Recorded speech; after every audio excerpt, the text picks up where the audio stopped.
मैं ऑफिस से आते हुए चमेली फूल के गजरे लेकर आया था। सोच लिया था कि यह गजरे अपनी पत्नी रूही को दूंगा और उसे वह मोहब्बत भी दूंगा जिसकी वह हकदार है। मेरे पास गेट की चाबी थी। मैं घर में दाखिल हुआ। मेरे कानों में रूही और शिखा के हंसने की आवाज़ आ रही थी। मैं जान गया था कि मेरी बेटी शिखा रूही के साथ बैठी गप्पे मार रही होगी। ऐसा ही होता था, जब वह दोनों साथ होती तो घर में रौनक सी लग जाती थी। मेरे घर की खुशी उन दोनों से ही तो थी। मैं बहुत धीरे से उसके कमरे तक पहुंचा था, लेकिन जो बातें उनके दरमियान हो रही थी वह सुनकर तो मेरी रूह कांप गई थी। मेरे हाथ से गजरे दूर जाकर जमीन पर गिर गए थे, जो मैं रूही के लिए लाया था। उसकी बातों को सुनकर तो मैं पत्थर का हो गया था। शिखा जब 12 साल की थी तब मेरी पत्नी रश्मि का देहांत हो गया था, लेकिन मैंने दूसरी शादी नहीं की। अपनी बेटी को माँ बाप दोनों का प्यार दिया था, लेकिन फिर भी वह चुपचाप सी रहती थी। इसकी वजह यह थी कि मैं उसे पूरा वक्त नहीं दे पाता था, क्योंकि मैं दिन में ऑफिस जाता था और देर रात तक घर आता था। हालांकि मैंने घर पर एक नौकरानी रखी थी, जो सुबह से मेरे आने तक काम करती थी, और जब मैं घर आ जाता था तो वह अपने घर चली जाती थी। ऑफिस से आने के बाद मैं शिखा को वक्त देने की कोशिश करता था। उससे उसके स्कूल की रूटीन पूछता था, उसके टीचर और उसकी सहेलियों के बारे में बात करता था, लेकिन वह खुलकर बात नहीं करती थी, बस सवाल का जवाब ही देती थी। मैंने महसूस किया कि मेरी बेटी शिखा उदास रहती है, जब तक कि उसकी ज़िंदगी में रूही नहीं आ गई थी। रूही हमारे पड़ोस में कुछ साल पहले ही आई थी। वह शिखा के कॉलेज में पढ़ती थी। रूही और शिखा में बहुत ही अच्छी और गहरी दोस्ती हो गई थी, और अब शिखा हर वक्त रूही के घर पर रहती थी, या फिर रूही हमारे घर आ जाती थी। रूही के माँ बाप मर चुके थे। वह अपने मामा मामी के साथ रहती थी।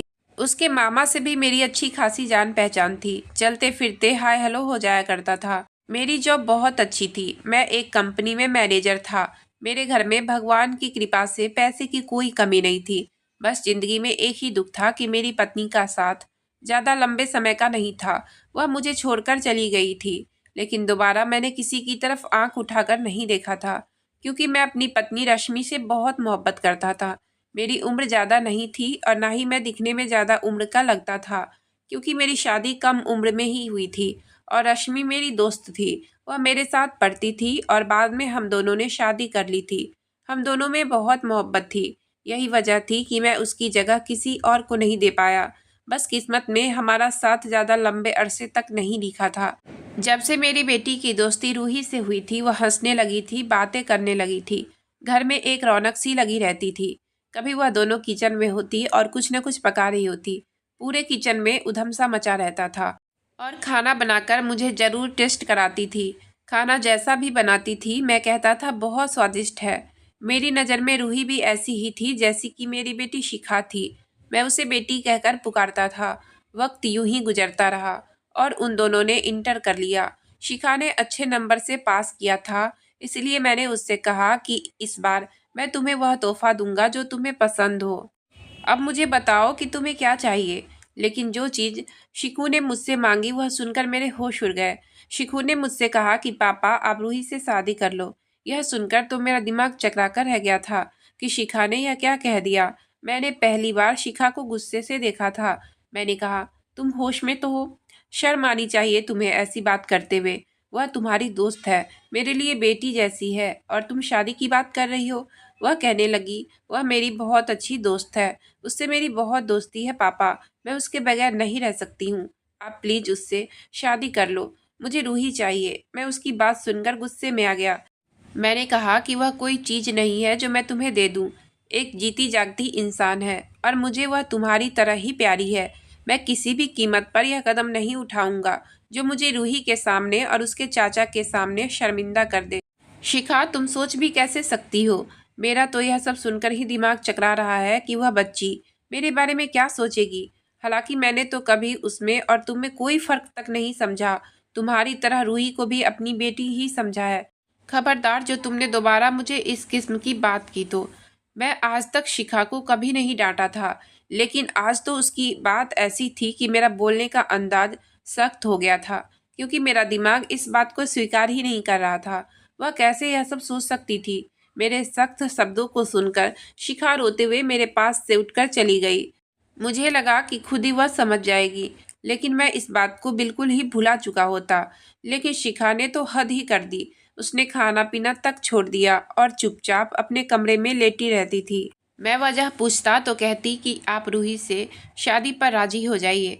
मैं कैसे उसके कहने पर किसी बच्ची की जिंदगी खराब कर सकता था।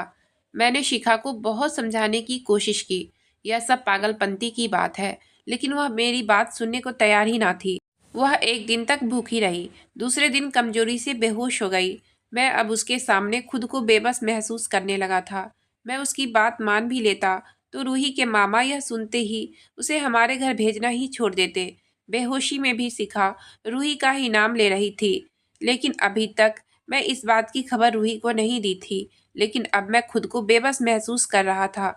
बेहोशी में भी शिखा रूही का नाम ही ले रही थी। 2 दिन में मेरी बेटी का चेहरा सूख कर रह गया था। मजबूर होकर और शिखा की हालत देखकर मैंने रूही को कॉल की। शिखा बीमार है यह सुनते ही रूही फौरन से घर आ गई। शिखा के कमरे में पहुंच गई और शिखा के पास आकर खड़ी हो गई। कहने लगी, शिखा तुम्हें क्या हो गया है? रूही शिखा के लिए बेतहाशा परेशान और फिक्रमंद थी। रूही की आवाज़ सुनकर शिखा ने भी अपनी आंखें खोली थी और रूही को सामने देखकर वह रोने लगी। कहने लगी, मेरे पापा को मुझसे प्यार नहीं है। मेरी इतनी सी बात नहीं मान सकते। मैंने पापा से कहा था कि तुमसे शादी कर लो, लेकिन उन्होंने साफ साफ इनकार कर दिया है। वह मेरी इतनी सी बात नहीं मान सकते। मुझे नहीं मालूम था कि शिखा रूही के सामने यह बात कह देगी। वह क्या सोच रही होगी मेरे बारे में। यह शिखा भी ना जाने किस तरह की लड़की है। मैं कमरे से फौरन बाहर निकल गया और बाहर जाकर खड़ा हो गया। मैं कैसे रूही से नजरें मिला सकता था? मेरी बेटी ने तो मुझे रूही के सामने शर्मिंदा करके रख दिया था। मैंने जेब से सिगरेट निकाली और जलाकर पीने लगा। मुझे सिगरेट की लत तो नहीं थी, लेकिन जो परेशानी मुझे मेरी बेटी ने दी थी, मैं फिक्रमंदी से सिगरेट पीने लगा था। कुछ देर बाद रूही भी बाहर आ गई। मैं कमरे से बाहर ही खड़ा था। उससे नज़रों का टकराव होते ही मैंने अपनी नज़रें झुका ली। कुछ न करके भी मैं खुद को मुजरिम समझ रहा था। वह मेरे पास आई और कहने लगी, मुझसे शादी कर लो कनिष्क। यह बात सुनकर तो मेरे होश गुम हो गए। मुझे अंकल अंकल कहने वाली लड़की आज मेरा नाम लेकर कह रही थी कि कनिष्क मुझसे शादी कर लो। मैं हक्का बक्का सा खड़ा था। मुझे लगा शायद शिखा ने उसे इमोशनल ब्लैकमेल किया है, कि जैसे ही वह काफ़ी दिन से मुझे कर रही थी। मैंने कहा, तुम शिखा की बातों को दिल से मत लेना, वह बेवकूफ़ है। मैंने कभी भी तुम्हें इस नज़र से नहीं देखा है और ना कभी देख सकता हूँ। तुम मेरी बेटी की दोस्त हो। तुम मुझे बिल्कुल शिखा की तरह प्यारी हो। शिखा जज्बाती है, उसे इन बातों की समझ नहीं है। लेकिन प्लीज़ उसकी बात का बुरा मत मानना। वह तुमसे मोहब्बत करती है और इसी मोहब्बत में फिजूल की बात लेकर बैठ गई है, इसलिए उसने तुमसे यह सब कहा है। लेकिन तुम बेफिक्र रहो, मैं उसे समझा दूंगा। तभी रूही कहने लगी, यह सिर्फ शिखा की नहीं, मेरी भी ख्वाहिश है। रूही की इस बात ने तो मुझे हैरान कर दिया था। मैं उसे बड़ी हैरत से देख रहा था। मुझे लगा मेरे पास बोलने के लिए शब्द ही खत्म हो गए हैं। यह सब मैं क्या सुन रहा था? मेरी तो बोलती बंद हो गई थी। मुझे उस पर अफसोस भी आ रहा था और गुस्सा भी आ रहा था। वह लड़की मेरे बारे में कैसे यह सब सोच सकती है? मैं उसके बाप की उम्र का हूँ। मुझे लगा कि मुझे उससे बात करनी ही नहीं चाहिए, इसलिए मैंने अपना रुख बदल दिया और सिगरेट होठों में दबा लिया। मेरे चेहरे पर गुस्से की लकीरें साफ जाहिर थी। मैंने इस गुस्से से कहा कि आज के बाद हमारे घर में कभी मत आना। मैं तुम्हें क्या समझता था और तुम क्या कह रही हो? शर्म आनी चाहिए तुम दोनों को। मुझे हैरत इस बात की थी कि वह ऐसा चाहती क्यों है। वह खूबसूरत थी, कम उम्र की थी, उसे कोई भी अच्छा लड़का मिल सकता था। मैं उलझन का शिकार था, लेकिन वह बहुत ही शांत अंदाज में खड़ी थी। मुझसे कहने लगी, कनिष्क, भले ही आप मुझे अपनी बेटी समान समझते हो, लेकिन मैं आपकी सगी बेटी नहीं हूँ। मैं आपको पसंद करती हूँ और आप इतने बूढ़े भी नहीं हैं और ना ही लगते हैं। मुझे कोई ऐतराज नहीं है, तो आप शिखा की ख्वाहिश क्यों पूरी नहीं कर देते? मैंने कहा, अगर तुम्हारी इन बातों की खबर तुम्हारे मामा को हो गई तो क्या इज्जत रह जाएगी उनकी नज़रों में मेरी? मुझे अपनी इज्जत बहुत प्यारी है। मैं कभी ऐसी बात नहीं कर सकता हूँ जिससे दूसरों की नज़रों में गिर जाऊँ। रूही कहने लगी, मेरे मामा को कोई ऐतराज नहीं होगा, बस आप मुझसे शादी कर लो। यह बात भी मेरे लिए हैरान कर देने वाली थी कि उसका मामा क्यों इतनी बड़ी उम्र के आदमी से अपनी भांजी की शादी करेगा। रूही की हिम्मत पर मैं हैरान भी था। वह मेरे हर सवाल का जवाब मुझे बहुत ही आराम से दे रही थी। फिर वहाँ से चली गई। शाम तक शिखा भी काफ़ी बेहतर हो गई थी। उसने फिर यही कहना शुरू कर दिया। कहने लगी, अब तो रूही को भी कोई ऐतराज़ नहीं है, फिर आप क्यों नहीं मान जाते हैं?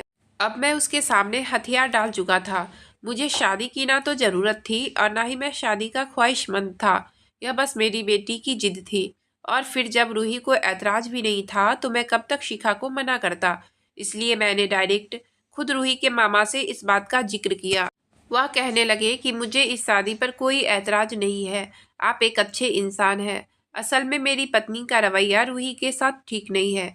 मेरी पत्नी रूही के बहुत पीछे पड़ी रहती है और अपने निकम्मे भाई से रूही की शादी करवाना चाहती है। लेकिन वह एक आवारा लड़का है। मेरी भांजी बहुत समझदार है। आप इससे शादी कर लो। मुझे इस बात पर कोई ऐतराज़ नहीं है क्योंकि मैं जानता हूँ कि आप उसे खुश रख सकते हैं। और फिर कुछ ही दिनों में रूही से मेरी बहुत ही सादगी के साथ शादी हो गई। उस दिन शिखा बहुत खुश थी। रात को रूही मेरे कमरे में मेरी पत्नी की हैसियत से मेरे बेड पर बैठी थी, लेकिन मेरा दिल हर जज्बात से खाली था। आनन फानन में शादी, वह भी इतनी कम उम्र लड़की से। मैं दिमागी तौर पर बिल्कुल भी तैयार नहीं था, इसलिए कुछ देर बाहर हॉल में ही बैठा रहा। शिखा भी अपने कमरे में सो चुकी थी और मैं यहाँ बैठा इस अचानक से हो जाने वाले रिश्ते को लेकर परेशान था। खुद को समझाने लगा कि अगर रूही को ऐतराज नहीं है तो वह इस रिश्ते को दिल से स्वीकार कर चुकी है, तो मुझे भी इस रिश्ते को दिल से स्वीकार कर लेना चाहिए। खुद को दिमागी तौर पर कुछ कुछ तैयार करने की कोशिश कर रहा था, लेकिन मैं कुछ उलझा हुआ अपने कमरे में चला गया। जैसे ही कमरे में मैं दाखिल हुआ, रूही दुल्हन के लिबास में सजी धजी बैठी थी। मेरी आहट पर कुछ संभल कर बैठ गई। मेरे दिल और दिमाग उलझने लगे कि मैं उससे क्या बात करूं। जिस लड़की के लिए फिलहाल मेरे दिल में किसी किस्म की कोई भी जज्बात ना थी, फिर भी मैं उसके सामने जाकर बैठ गया। अपनी जेब से एक हीरे की चेन निकाली और उसके गले में पहना दी। वह आज काफ़ी नर्वस सी बैठी हुई थी, इसलिए मैंने ही बात शुरू की। रूही देखो, तुम्हें घबराने की ज़रूरत नहीं है। मैं फ़िलहाल दिल से और दिमागी तौर पर इस रिश्ते को बिल्कुल भी स्वीकार नहीं कर पा रहा हूँ, इसलिए मुझे वक्त चाहिए। तुम चाहो तो आराम से इस कमरे में सो जाओ और चाहो तो शिखा के पास चली जाओ। मुझे लगा वह शायद इस बात पर ऐतराज करेगी, क्योंकि हर लड़की की शादी को लेकर और खासकर शादी की पहली रात को लेकर बहुत सारे सपने होते हैं। लेकिन वह बड़े आराम से मान गई। कहने लगी, ठीक है, आप आराम करो, मैं शिखा के पास सो जाती हूँ। उसे शायद मेरी इजाज़त की ही ज़रूरत थी। वह फौरन कमरे से बाहर निकल गई। मेरे लिए यह बात भी हैरान कर देने वाली थी। हर लड़की शादी की रात के लिए बहुत से अरमान अपने दिल में रखती है, और वो तो मुझसे शादी के लिए खुद ही इच्छुक थी। फिर इतनी जल्दी मेरी बात कैसे मान ली? उसके कहे अनुसार मैं उसे पसंद था, इसलिए उसे कुछ न कुछ ऐतराज़ तो होना चाहिए था। खैर, मुझे लगा उसे भी वक्त चाहिए। मैंने कपड़े बदले और सोने के लिए लेट गया। रूही अब रोज शिखा के पास ही सोने लगी थी। उसके साथ ही हंसती बोलती बातें करती थी। रोज उन्हें जब कॉलेज छोड़ने जाता तो मेरे बराबर फ्रंट सीट पर बैठ जाती और शिखा को तंग करते हुए कहती कि अब मेरा यहाँ बैठने का हक है, क्योंकि शादी से पहले शिखा मेरे साथ फ्रंट सीट पर बैठती थी। रूही की बात पर शिखा खिलखिलाकर हंस पड़ती थी। शादी को 2 महीने हो चुके थे। रूही अब तक शिखा के पास ही सोती थी। मुझे भी इस बात से कोई मतलब नहीं था, क्योंकि रूही के लिए भी मेरे दिल में कोई जज्बात नहीं थे, तो मुझे कोई फ़र्क नहीं पड़ता था कि वह कहाँ सोती है। लेकिन एक रात जो कुछ मेरे और रूही के बीच हुआ, इसके बाद मैं थोड़ा थोड़ा रूही से प्यार करने लगा। उस रात मैं अपने कमरे में न्यूज़पेपर पढ़ रहा था, क्योंकि सुबह में मेरे पास टाइम नहीं होता था, तो मैं हर रोज़ रात को ही न्यूज़पेपर पढ़ा करता था कि तभी रूही मेरे कमरे में आ गई। मैं अपने कमरे का दरवाज़ा लॉक नहीं रखता था। मैंने आने की वजह पूछी तो मुझसे कहने लगी कि शिखा सो चुकी है, लेकिन मुझे नींद नहीं आ रही थी। मैं आपके पास बैठकर बातें कर लूं? कल तो मेरी छुट्टी भी है और आपकी भी छुट्टी है। मैंने कहा, हाँ, बैठ जाओ। वह बेड पर बैठ गई। मैंने न्यूज़पेपर साइड में रख दिया। वह मुझे बड़े ही गौर से देख रही थी। मेरी नज़र जब उस पर पड़ी, तब भी वह मुझे ही देख रही थी। अचानक ही मेरे चेहरे पर मुस्कुराहट सी सज गई। वह भी मुस्कुराने लगी और मुझे कहने लगी, आप इस उम्र में भी दिखने में इतने हैंडसम हैं। जवानी में तो और भी होते होंगे। आप जब भी मुस्कुराते हैं तो आपके चेहरे का डिम्पल बहुत ही प्यारा लगता है और आपकी यह नीली आंखें किसी को भी अपना दीवाना बना सकती है। उसके मुंह से अपनी तारीफ सुनकर मैं कुछ पल यह समझ नहीं पाया कि जवाब क्या दूं। मैंने कहा, हाँ, जवानी में बहुत सी लड़कियां मुझ पर फिदा थी, लेकिन अब तो मैं 37 साल का हो गया हूँ। अब कहाँ वह बात रही। मेरी बात पर वह हंसने लगी। फिर बोली, खैर, ऐसी बात तो नहीं है, अभी भी आप एक जवान लड़की के बाप नहीं लगते हैं। जब पहली बार मैंने आपको देखा था, मैं समझी थी कि आप कुंवारे ही हैं।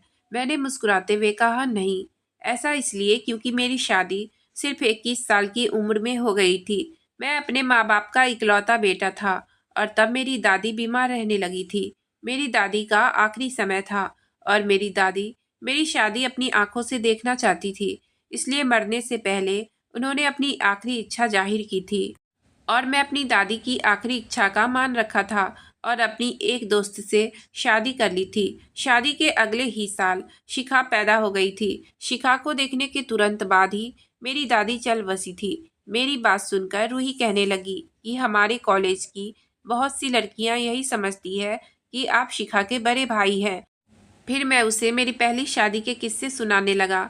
मेरी पहली पत्नी रश्मि से मेरी शादी मोहब्बत की थी। वह मेरी दिलचस्पी से मुझे देखते हुए मेरी और रश्मि की लव स्टोरी सुन रही थी। सुनते सुनते उसकी आंखें बंद सी होने लगी थी। वह बेड की दूसरी तरफ बैठी थी और वही लेटकर सो गई। मैंने पहले तो उसे जगाना चाहा, लेकिन वह गहरी नींद में थी। मैंने उस पर चादर डाल दी और मैं खुद भी सोने के लिए लेट गया। थोड़ी ही देर बाद मेरे दिल की धड़कन धड़क उठी। जब रूही नींद में मेरे बहुत करीब आ चुकी थी, वह मेरे बाजू पर सरक कर सोई हुई थी। उसने अपना हाथ मेरे सीने पर रखा हुआ था। पहले तो अपने बाजू पर बोझ महसूस करके मैं नींद से हड़बड़ाकर उठा था, लेकिन जब उसे अपने इतने करीब देखा तो दिल की धड़कनों में भी एक प्यारी सी उमंग पैदा हुई थी। पहली बार मैंने उसका चेहरा इतने करीब से देखा था।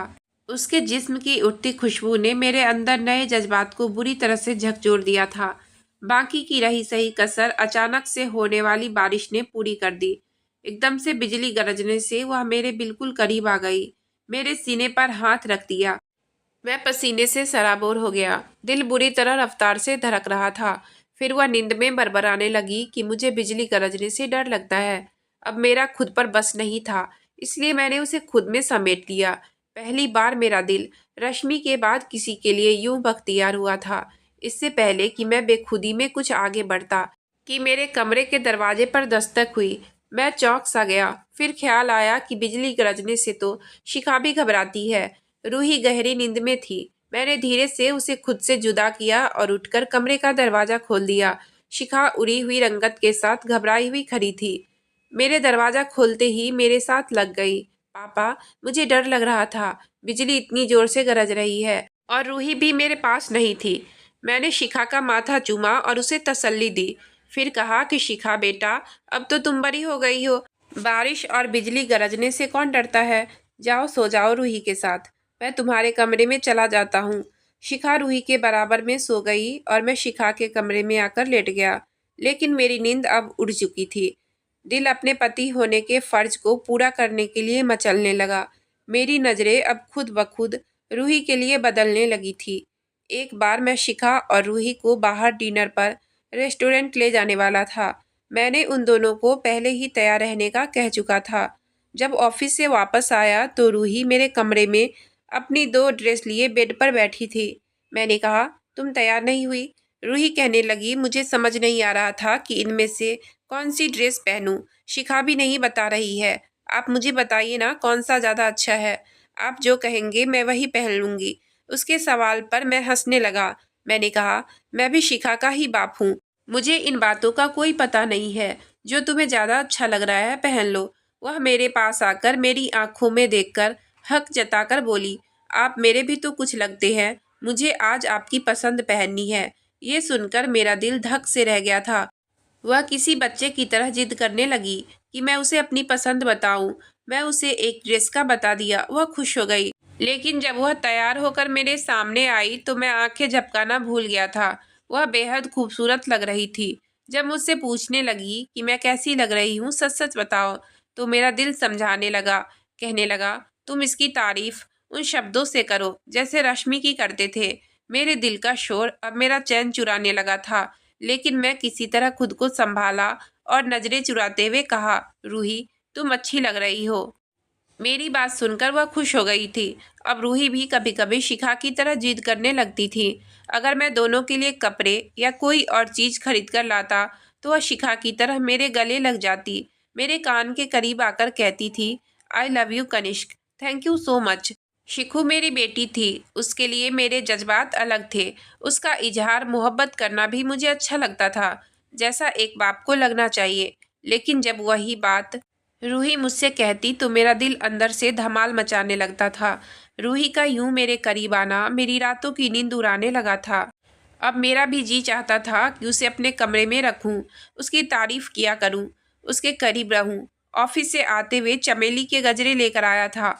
सोच लिया था कि आज रूही से दिल की बात कह दूंगा और उसे वह मोहब्बत भी दूंगा जिसकी वह हकदार है। मेरे पास में गेट की चाबी थी। मैं जब घर के अंदर दाखिल हुआ, मेरे कानों में शिखा और रूही के हंसने की आवाज़ आने लगी। मेरे घर में उन दोनों से ही तो रौनक थी। मैं बहुत धीरे से उसके कमरे तक पहुंचा, लेकिन जो बातें उन दोनों के दरमियां हो रही थी वह सुनकर तो मेरी सांसें रुक गई थी। मेरे हाथ से गजरे जमीन पर गिर गए थे जो मैं रूही के लिए लाया था। मैं तो यह बातें सुनकर पत्थर का हो गया था। यह क्या खेल खेला था उन दोनों ने मिलकर मेरे साथ। मैं मरे मरे कदमों से अपने कमरे में वापस लौट कर आया था। पहली बार ड्रेसिंग के आईने पर नजर पड़ते ही अपनी उम्र बहुत बड़ी सी लगने लगी थी। लग रहा था कि 37 के बजाय 75 का हो चुका हूँ। बहुत रोकने के बावजूद मेरी आंखों से आंसू जारी हो गए थे। मैंने खुद को तब संभाला जब रूही वही गजरे पहने मेरे कमरे में मुस्कुराती हुई आई और कहने लगी, आप मेरे लिए इतनी खूबसूरत गजरे लाए थे तो फिर मुझे क्यों नहीं दिए? कमरे से बाहर क्यों रख दिए, वह भी जमीन पर? और वह मेरे पास आने लगी, लेकिन मैं पीछे हट गया। मैंने कहा, खाना गर्म करो, मुझे भूख लगी है। वह यह सुनकर कमरे से बाहर चली गई। जो हकीकत मुझ पर खुल चुकी थी, कैसे मुमकिन था कि मैं उसके करीब भी जाता।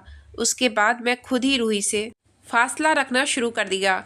आज वह दोनों कॉलेज के फंक्शन पर जाने के लिए तैयार हुई तो रूही मेरे कमरे में आ गई। वह अच्छी खासी तैयार थी और प्यारी भी लग रही थी, लेकिन मैंने उससे नजरें चुरा ली। वह मुझसे मुस्कुराकर पूछने लगी, मैं कैसी लग रही हूँ? मेरे अंदर तो उन शब्दों ने जैसे आग सी लगा दी। जो सच्चाई मैं जान चुका था, उसके बाद मैं इस सवाल का क्या जवाब देता? मैं उसे गुस्से से देखा और गुस्से से उसके दोनों बाजुओं को पकड़ा। उसकी आंखों को देखकर सख्त शब्दों में कहा, बताऊं तुम्हें कि कैसी लग रही हो? मेरे उस अंदाज पर वह कुछ सहम सी गई। शायद उसे मुझसे ऐसी सख्ती की उम्मीद नहीं थी। मैंने सख्ती से रूही के बाजू को दबोचते हुए कहा, बहुत बुरी लग रही हो। यह सुनकर मैंने उसे छोड़ दिया। वह फौरन से मेरे कमरे से बाहर निकल गई। मैं गाड़ी में जाकर बैठ गया। मैं चाह रहा था कि खुद को खत्म कर लूं। गुस्से के मारे मैंने हॉर्न बजाना शुरू कर दिया। शिखा भागती हुई बाहर आई और गाड़ी में बैठ गई। फिर मुझसे नजरें दिखाते हुए बोली, आपको पता तो है ना कि लड़कियां कितनी देर में तैयार होती है? वह अच्छी खासी तैयार होकर भी नाराज थी। मुझे नखरे दिखाते हुए बोली, आप भी ना पापा, बहुत जल्दी मचाते हैं। वह अच्छी खासी तैयार होकर भी नाराज थी। मेरा अगर मूड अच्छा होता तो शिखा की बात पर हंसकर जवाब भी देता, लेकिन मैं खामोशी से बैठा रहा। थोड़ी ही देर में रूही भी बाहर आ गई थी, लेकिन उसको देखकर मुझे हैरत हुई थी, क्योंकि वह अपना चेहरा धोकर बिल्कुल सादा होलिये में बाहर आई थी। आंखों से लग रहा था कि वह रोई है। मैंने उसके चेहरे से नजर हटा ली। वह जब मेरे बराबर फ्रंट सीट पर बैठने लगी तो मैंने उसे टोक दिया कि जाओ, जाकर पीछे बैठो। लेकिन वह फिर भी फ्रंट सीट पर ही बैठी थी। पूरे रास्ते वह दबी दबी सिसकियां लेकर रोती रही। शिखा उससे वजह पूछ पूछ कर थक गई कि वह क्यों रो रही है, लेकिन मैंने एक बार भी उसकी तरफ नहीं देखा। मेरे जज्बात कोई पत्थर के नहीं थे कि कोई भी आकर उससे खेल जाए। उसे बस इस बात का रोना आ रहा था कि मैंने उसे सख्त लहजे में क्यों बात की, लेकिन वह नजर नहीं आ रहा था कि वह अपने चक्कर में मेरे साथ कितना बड़ा खेल खेल गई है। मेरा हक था, मेरा रवैया भी अपनी जगह बिल्कुल सही था, लेकिन यह कमबख्त दिल अब रूही के प्यार में पागल हो चुका था और रूही के आंसुओं ने मुझे पूरा दिन बेचैन रखा। रूही अब मुझसे बात नहीं करती थी, कुछ नहीं कहती थी, मुझसे दूर भी रहने लगी थी। अच्छी बात थी कि वह मुझसे दूर ही रहे, लेकिन बस उसकी नज़रें मुझ पर जमी रहती थी, जिनमें ना जाने क्यों शिकवे थे। वक्त आगे को बढ़ गया था और दोनों की पढ़ाई पूरी हो चुकी थी। उन्हीं दिनों मुझे शिखा के लिए एक अच्छा लड़का मिल गया था। वह लड़का मुझे पसंद था, लेकिन फिर भी मैंने शिखा से उसकी रजामंदी पूछी थी। तो शिखा को भी ये लड़का और उसका परिवार अच्छा लगा और शिखा की शादी तय हो गई। कुछ ही दिनों में शिखा की शादी हो गई। जिस दिन वह विदा हुई, रूही से गले लगकर खूब रोई। रूही भी रो रही थी। शिखा जा चुकी थी। अब घर में सिर्फ मैं था और रूही थी। मेरा असली इम्तिहान तो अब शुरू हुआ था। जिस दिन शिखा विदा हुई, उसी रात मैंने रूही से कहा कि मुझे तुमसे कुछ बात करनी है। वह कुछ थकी थकी सी लग रही थी और शिखा की जुदाई से उदास भी थी। वह हॉल में पड़े सोफे पर खामोशी से बैठ गई। मैं भी उसके सामने सोफे पर बैठ गया। मैं सोच चुका था कि यह मजबूरी का बंधन भी अब खत्म कर दूं, जिसे रूही ने अपने वक्त को गुजारने के लिए मुझसे जोड़ा था। उस दिन वह और शिखा यही बातें कर रही थी। उस दिन शिखा रूही से कह रही थी कि रूही, तुमने पापा से शादी अपनी मामी के भाई से बचने के लिए कर तो ली, लेकिन तुम्हें बुरा तो लगता होगा ना। पापा तुमसे बहुत बड़े हैं। तुम्हारा भी मेरी तरह यह दिल चाहता होगा कि तुम्हारा पति भी। शिखा यह कहकर चुप हो गई और रूही हंसते हुए बोली, मेरा पति भी हैंडसम हो, यही कहना चाहती हो ना। शिखा, जाहिर है मेरी भी ऐसी ही ख्वाहिश है। तुम्हारे पापा मुझे किस एंगल से अच्छे लगते हैं, वह मुझसे कितने बड़े हैं। रूही की बातों ने मुझे किसी गहरी खाई में फेंका था। अगर मैं उसे पसंद नहीं था तो उसने मुझसे यह क्यों कहा था कि मैं उसे अच्छा लगता हूँ। मैं बाहर खड़ा इस असलियत के लावे से गुजर रहा था। रूही आगे कह रही थी, शिखा, तुम मेरी मजबूरी जानती थी। मामी मेरी जिंदगी बर्बाद कर देती, इसलिए मैंने यह कदम उठाया था। पता है, शादी की रात मेरी जान पर बनी हुई थी, लेकिन शुक्र है तुम्हारे पापा ने खुद ही मुझे तुम्हारे पास भेज दिया। शिखा कहने लगी, वह नहीं भेजते तो मैं तुम्हें खुद ही लेने आ जाती। हमारा तो यही प्लान था कि तुम पापा से सिर्फ कागजी रिश्ता ही जोड़ोगी और पढ़ाई खत्म होते ही अपने हम उम्र लड़के से शादी कर लोगी। लेकिन सोचने की बात यह है कि तुम शादी किससे करोगी। क्या कोई है तुम्हारी नज़र में? पापा की फिक्र मत करो, मैं उन्हें कह दूंगी कि वह तुम्हें छोड़ दे। वह मेरी बात नहीं टालेंगे। शिखा ने दोस्ती की खातिर मुझे कड़ी इम्तिहान में डाल दिया था। मेरे जज्बातों का मजाक बनाया था। रूही के अगले शब्दों ने मुझे कहीं का नहीं छोड़ा था। कहने लगी, हाँ, एक बहुत ही हैंडसम सा लड़का है। मैं उसे बहुत प्यार करती हूँ। यह सुनकर मेरे कदमों तले से जमीन निकल गई। शिखा ने उससे बेताबी से पूछा था, अच्छा, तुमने पहले मुझे कभी नहीं बताया। बताओ कौन है वह। रूही कहने लगी, अभी नहीं, वक्त आने पर बताऊंगी। मैं वहीं से पलट आया था। उसी वक्त मैंने सोच लिया था कि रूही को शिखा की शादी के बाद उसके फैसले पर आज़ाद छोड़ दूंगा। इसलिए मैंने आज उससे बात शुरू की थी। तुम्हारी पढ़ाई भी पूरी हो चुकी है, इसलिए मैं चाहता हूँ कि तुम जिस लड़के को पसंद करती हो उससे कहो कि मुझसे आकर मिले। मैं तुम्हारी उससे शादी करवाना चाहती हूँ। मेरी बात सुनकर वह चौंक सी गई थी। वह कहने लगी, आप यह क्या कह रहे हो? वह बहुत हैरान थी कि मैंने उससे कहा कि तुम्हें और किसी ड्रामेबाजी की जरूरत नहीं है। मैं तुम्हारी और शिखा की बातें सुन चुका हूँ। जाहिर है तुम्हारी भी अपनी एक जिंदगी है, लेकिन मुझे बस तुमसे एक गिला है। तुम अगर मुझसे सच भी कह देती कि तुमने मुझसे शादी किस मकसद के लिए की है, तो मैं तब भी इनकार नहीं करता। तुम्हें सहारा चाहिए था, मैं वह सहारा तुम्हें जरूर देता। लेकिन जो खेल तुमने और शिखा ने मेरे साथ खेला वह गलत था। जब तुम्हें कोई और पसंद था तो तुमने मुझसे यह क्यों कहा कि मैं तुम्हें अच्छा लगता हूँ? तुम मुझसे शादी पर राजी हो। मैं बहुत उदासी से बात कर रहा था, बड़े दर्द से गुजर रहा था। वह चुप थी, बस एकटक मुझे देखी जा रही थी। शायद अपने रवैये पर शर्मिंदा थी। मैंने कहा, मैं तुम्हें तलाक दे दूंगा जब भी तुम चाहो। अब तुम जल्दी से जल्दी उस लड़के को बुलाओ जो तुम्हें पसंद है, ताकि मैं तुम्हारा रिश्ता भी तय कर दूं और तुम्हारे साथ एक घर में एक ही छत के नीचे मैं नहीं रहना चाहता हूँ। यह कहकर मैं अपने कमरे में चला गया था। ये फैसला मेरे लिए तब इतना मुश्किल ना होता अगर शिखा और रूही मुझे सच कहती।